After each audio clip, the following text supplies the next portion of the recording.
لله رب العالمين وصلى الله على محمد وآله أجمعين واللعنة الدائمة على أعداء محمد وآل محمد أما بعد وفقنا الله وإياكم للعلم والعمل الصالحين إن شاء الله تعالى ایک مرتبہ درود پڑھ لیتے ہیں سارے مل کے اللهم صل على الفصل الأول من هو الإمام المهدي علیہ السلام. پہلی فصل سید قزوینی علیہ رحمہ شروع کر رہے ہیں اور اس میں عنوان انہوں نے یہ باندھا ہے کہ امام مہدی علیہ السلام کون ہیں. اب یہاں پہ انہوں نے کہا کہ یہ جو موضوع ہے کہ امام مہدی علیہ السلام کون ہیں، یہ بڑا اہم کیا موضوع ہے اور اس کا تعلق اسلام کے ساتھ ہے اور مسلمانوں کے ساتھ ہے. یعنی ایک ایسا نہیں ہے کہ آپ کہیں کہ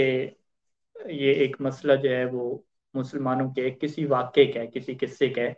اس کا اسلام کے ساتھ کوئی لینا دینا نہیں. کہتے ہیں کہ کچھ لوگوں نے جو ہے وہ یہ خیال کر رکھا کہ یہ جو شیعہ حضرات